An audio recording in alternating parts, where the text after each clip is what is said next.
ये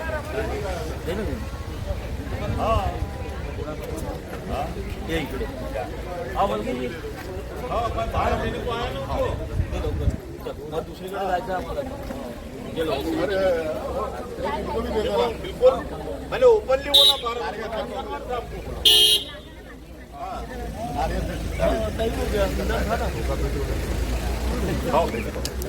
नमस्कार। अभी यहाँ से वो लेबर में जा रहा हूँ मैं लेबर कमिश्नर। अभी ये पीडब्ल्यूडी के सार्वजनिक बांध त्यांना हे कळलं की माझ्या डिपार्टमेंटमध्ये किती भ्रष्टाचार होऊन राहिला आणि मी त्या भ्रष्टाचाराच्या विरोधात बोलू शकत नाही असे ते थरथर कापत होते। म्हणून त्यांनी सगळ्यात पहिले पाणी बोलवलं, मग चहा बोलवला, कारण की त्यांची तब्येत खराब नाही झाली पाहिजे म्हणून त्यांनी ह्या सगळ्या म्हणजे प्रक्रिया केली। पण त्यांना आम्ही हे सांगितलं की तुमच्या डिपार्टमेंटमध्ये जर 10% जर करप्शन होत असेल तर आम्ही 11% द्यायला तयार आहे।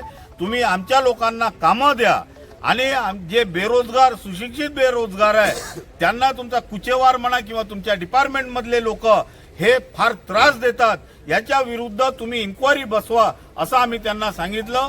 8 दिवसात जर त्यांनी इन्क्वायरी नाही बसवली तर याच्यापेक्षा मोठा मोर्चा आणून आम्ही या ठिकाणी निदर्शनं करणार आहे आणि यांना खुर्चीवर त्यांना आता कामगार सोसायट्यावाले पैसे देतील कुठून? 10 लाखाचं काम आहे ना, त्याच्यात 10% देतील का त्यांना? ते बिचारे लहान लोक आहे। त्यांनी जर म्हटलं का साहेब 50-50 करून घेतो, तिथे 80%चा गाला आहे, त्यांना 80% लागते त्या ठिकाणी आणि 20% कामगार लोकांचे। हे का फुकटच मोठे झाले का? हे यांचे घरदार पहा ना, यांचे ते काम कोणते फार्म हाऊस पहा, मोबाईल पहा, 2-2 लाख रुपये, 2-2 लाख रुपयाचे मोबाईल। साला इथं मोबाईल घेऊन 8 जे बेरोजगार आहे यांच्यासाठी ज्या कार्यान्वित करण्यात आलेला आहे त्याचा उपयोग हे करून घेत नाही।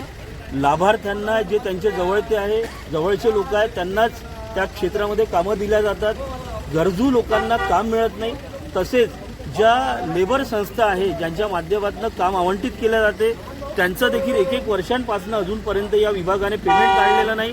आपली मनमानी करून राहिलेलं आहे, या विभागामध्ये भ्रष्टाचार फोफावलेला आहे, आपल्या मर्जीतल्या लोकांना ते कामं देत आहे आणि शासनाच्या योजनांची पूर्णपणे पायमल्ली करत आहे।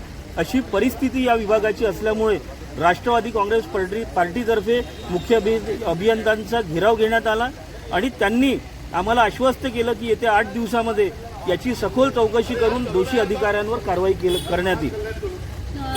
आणि तक्रारी अशा आल्या होत्या की ज्याच्यामध्ये अधिकाऱ्यांनी काही पर्सेंटेजची मागणी केली होती पेमेंटसाठी आणि ते सगळ्या गोष्टींचे पुरावे आम्ही मुख्य अभियंता श्री नंदनवार यांना दिलेले आहे आणि या माध्यमातून ते व्हिजिलन्सतर्फे याची चौकशी करून दोषी अधिकाऱ्यांवर कारवाई करणार असं आश्वस्त केलेलं आहे। आणि राष्ट्रवादी काँग्रेस पार्टीतर्फे निवेदन दिल्यानंतरही दोषी अधिकाऱ्यांवर कारवाई झाली नाही तर राष्ट्रवादी काँग्रेस पार्टी अजून जास्त संख्येने जनसहभाग वाढवून नक्कीच या दोषी अधिकाऱ्यांवर कारवाई करण्यासाठी पूर्णपणे प्रयत्न करणार आहे।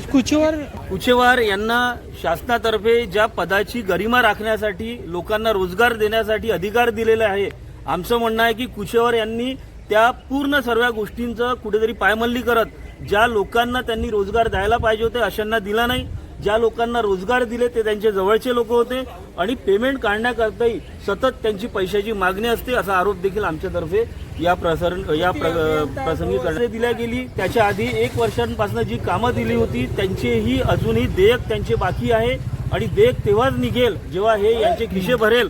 अशा पद्धतीचं इथं कार्यशैली इथे असल्यामुळे आम्ही कुचेवार यांच्यावर थेट आरोप केलेले आहे। धन्यवाद।